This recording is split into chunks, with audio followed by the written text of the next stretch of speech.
On this edition of In the Know, we're talking all about the Arctic air. Where is this polar vortex moving? We have your temperature details coming right up. You can only do this experiment when it's extremely cold, like the temperatures we've been experiencing across the prairie provinces. Manitoba dipping down into the -40s with that wind chill.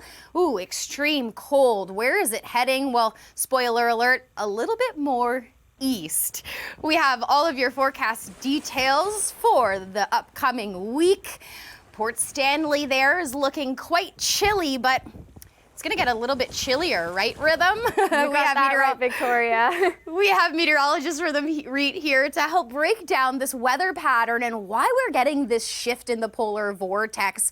Rhythm, can you explain a little bit of details on what's happening? Absolutely. Well, when we take a look back towards December, of course, we got a few cold plunges across the region, but the really cold air really didn't settle in across areas of the prairies until the last 5 days, really taking a highlight into areas across Alberta and areas across Saskatchewan. We saw that cold air starting to shuffle on in, even though most of the country remained fairly warm. And that is all thanks to the polar vortex, the air that has been swirling towards areas of the North Pole, making a plunge down towards areas of the prairies, and all of that is going to be shifting further towards the east.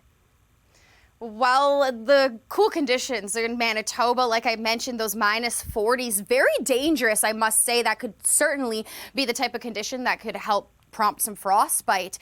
But I guess we should warn those in the east that the parkas, hats, mittens, all of the above is going to be useful. Absolutely, but we will not be seeing those -40s in the east, which is good news. So we have the low pressure that's over Hudson's Bay. That's what's going to be drawing all of that colder air towards the east. Now, with all of this, the day that we really see that cold air plunge will be as we head towards Wednesday and Thursday. But take a closer look into southern Ontario. Those bright purples being reserved up towards northwestern Ontario, even reaching areas like Ottawa. But we don't really see that in southern Ontario. And the reason behind that is because of the Great Lakes. For the one time, they actually do help us out. The lake being fairly above seasonal for this time of year, as that air mass that brings that colder air moves over those lakes, you have a layer of warm air directly above it. So that keeps all of the cooler air a little bit more moderated across regions of southern Ontario.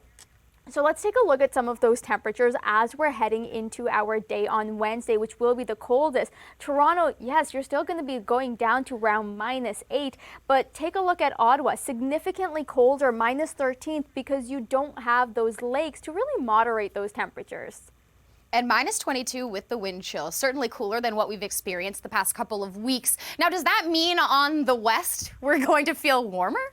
Finally, yes. I'm sure there are people who are excited about the west getting warmer. As we see the setup of the jet stream over the next week, we are going to be looking at more of those cooler plunges across areas of eastern Canada, meaning western Canada ends up with a ridge. This will help to bring those temperatures down. So when we take a look across areas of the prairies for this afternoon, Manitoba, you're still going to be dealing with those frigid temperatures. But that jet stream, as it sets up across regions of BC and into Alberta, what we see is those temperatures really seeing a warm up. So this is into Friday, but Western Canada as a whole will be seeing that warm up. And I just want to throw a little bit of a tidbit in there for all of you. Houston, Texas will be actually getting some of those cooler temperatures as well, as all of that colder air plunges into the states as well.